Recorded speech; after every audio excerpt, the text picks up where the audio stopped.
দ্বিতীয় দফা ভোটের আগেই সাঁকরাইলে বদল নয়, বদলার হুঁশিয়ারি দিলেন তৃণমূল প্রার্থী। পাশাপাশি তিনি বিরোধী রাজনৈতিক দলের কর্মী এবং সাংবাদিকদের চোখ উপড়ে নেওয়ার হুমকিও দেন।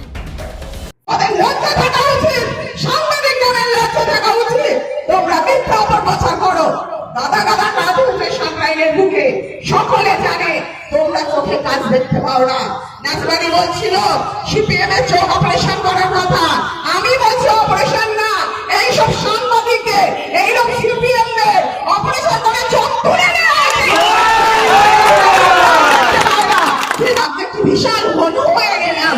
হনু নয়, ল্যাচ কাটবো, ল্যাচ হনুমাকে দেবো না, ল্যাচ কেটে দেবো বলে দিয়ে গেলাম। দিয়েছি তো, আজকে দেখালাম। দেখে যা তৃণমূলের কর্মীদের ক্ষমতা, দেখে যা ক্ষমতা থাকে সে করলি না কেন এখানে মিটিং, তাহলে জানলাম তারা বাপের বেটা ঘরে ঢুকে এলি কেন, আমি তো চ্যালেঞ্জ নিয়েছি করলি না। আর আমি বলবো যারা আজকে ভাবছে নির্বাচন কমিশনের পুলিশ আছে, র্যাব আছে, আমি এখন হলো যাকে ইচ্ছে তাকে বলবো তুমি প্যান্ডেল করে নাও, আমি বুঝে নেবো, চলবে না এখানে, এসব চলবে না। 4 তারিখের পরে আমিও বুঝিয়ে দেবো, দুমুখো সব যারা কাজ করছে তাদের আমিও বুঝিয়ে দেবো, তাহলে আমরাও তুলে দেবো, ভেবো না আমরা ছেড়ে দেবো। নির্বাচন কমিশন যাবে, মিলিটারি যাবে, সারা জীবন নির্বাচন কমিশন এখানে বসে থাকবে না। এই বাংলা ঢুকে তৃণমূল রাজত্ব করবে। দিদি বলেছিল বদল বদল চাই, বদলা নয়, আমরা বলে যাচ্ছি বদল নয়, বদলা চাই। খবরটি নিবেদন করছে পাকিজা এন্টারপ্রাইজ এবং পাকিজা কনস্ট্রাকশন। স্বপ্ন আপনার, গর্ব আমরা। 1 নম্বর মৌখালি, জগাছা, হাওড়া। বিশদে জানতে যোগাযোগ করুন নিচের স্ক্রিনে দেওয়া নম্বরে। শনিবার দুপুরে হাওড়ার সাঁকরাইল বিধানসভার চাঁপাতলায় একটি দলীয় জনসভা থেকে সাংবাদিক এবং বিরোধী কর্মীদের একযোগে আক্রমণ শানান তৃণমূল প্রার্থী তথা বিদায়ী বিধায়ক প্রিয়া পাল। আর ইতিমধ্যেই সেই ভিডিও সমাজ মাধ্যমে ভাইরাল হয়েছে।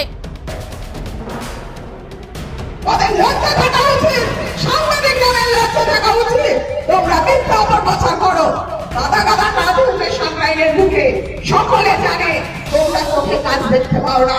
নাজমানি বলছিল সিপিএম এর চোখ অপারেশন করার কথা, আমি বলছি অপারেশন না, এইসব সাংবাদিকদের এইরকম সিপিএম দের অপারেশন করে চোখ তুলে নেওয়া মিথ্যাবাদীর দল। আর ওই এক বিজেপি হয়েছে, দুটো একদম বন্ধ হয়েছে, বন্ধ। হ্যাঁ, আমাদের কাছে খবর নেই। তোমরা হিন্দু পার্টি গিয়ে বলছো বিজেপিকে ভোট দাও, কংগ্রেসটা গিয়ে বলছে, আর মুসলিম পার্টি গিয়ে বলছে সিপিএম কে ভোট দাও। ভোট কাটাকুটি করে বিজেপিকে বাঁচাবে ভাবছো, জেতাবে ভাবছো। প্রিয়া পাল সামনে হতে দেবে না, দেবে না, দেবে না।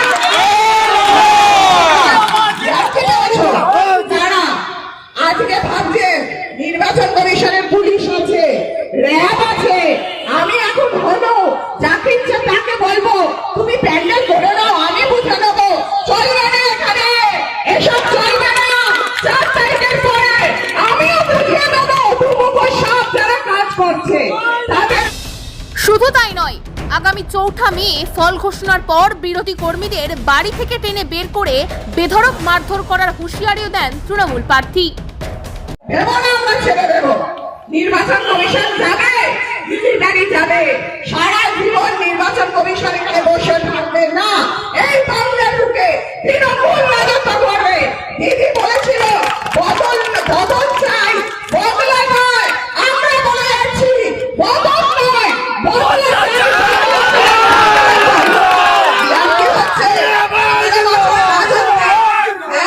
ভোটের সময় কিছু হলো না, বাইরে বেরিয়ে নাটক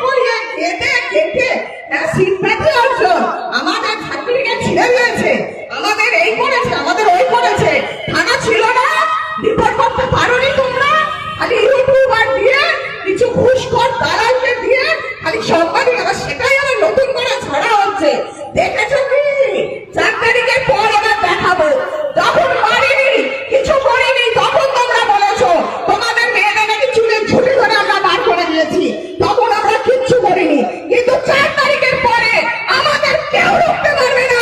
সঙ্গে সঙ্গে যদি ছিঁড়ে আনতে পারি, আমার নাম প্রিয় পাল নয়, এটা বলে দিয়ে গেলাম। আর তৃণমূল প্রার্থীর এই বক্তব্যের তীব্র নিন্দা করেছেন সিপিএম এবং বিজেপি প্রার্থী। তাদের বক্তব্য, ভোটের আগে নিশ্চিত হার জেনে তৃণমূল বিধায়িকা এলাকায় আতঙ্কের পরিবেশ তৈরি করতে চাইছে, ভয় দেখিয়ে বিরোধী দলের কর্মীদের ঘরে ঢুকিয়ে দিতে চাইছে। পাশাপাশি সংবাদ মাধ্যমের কর্মীদের হুমকির কড়া সমালোচনা করেন বিরোধীরা। সাংগ্রাইল বিধানসভা এলাকায় বাম তার সহযোগী দলের যে শক্তি বৃদ্ধি, তাতে ভয় পেয়েছে তৃণমূল কংগ্রেস। তাই আজকে ভয় পেয়ে সমগ্র সাংগ্রাইলের বাতাবরণকে নষ্ট করতে চাইছে, যে সম্প্রীতির বাতাবরণ তাকে নষ্ট করতে চাইছে, সন্ত্রস্ত করতে চাইছে। বিরোধী শক্তিকে তিনি হুমকি দিচ্ছেন, ভয় দেখাচ্ছেন। তার সঙ্গে তিনি সাংবাদিক বন্ধুদেরও ছাড়েনি। কি বলছেন তিনি? বলতেন চোখ উবড়ে নেবে। এ কোন ভাষা? উনি একজন শিক্ষিকা, কি বলছেন উনি? আশা করি না মাধ্যমের গণতন্ত্র তার কণ্ঠরোধ করার চেষ্টা করছে। কি বার্তা দিতে চাইছেন সাংগ্রাইলের মানুষকে উনি?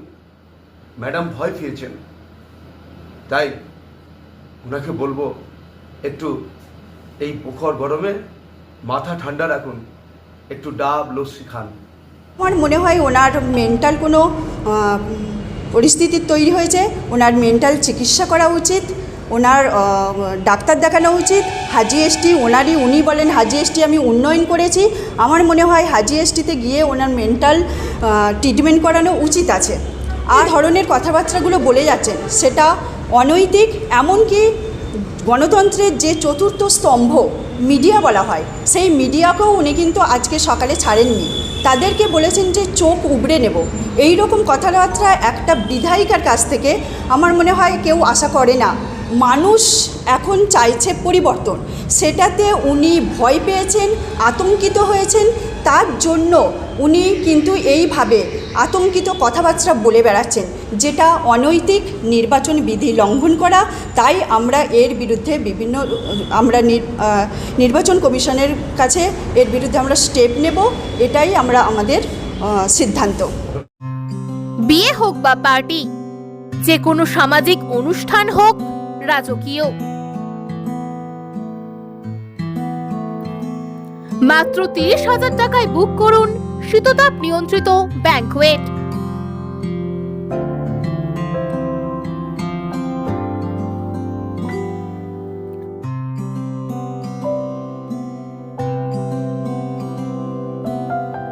ডোমজুড়ের মাকড়দহ শনি মন্দির থেকে 2 মিনিটের হাঁটা পথ, রোজ ব্যাংকুয়েট।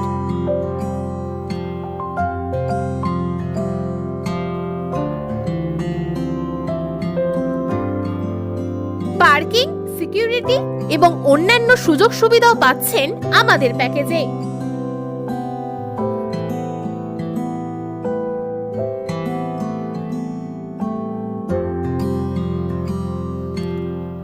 রোজ ব্যাংকুয়েট, আপনার সাধ্যের মধ্যেই স্বাদ পূরণ। বিশদে জানতে যোগাযোগ করুন নিচের স্ক্রিনে দেওয়া নম্বরে।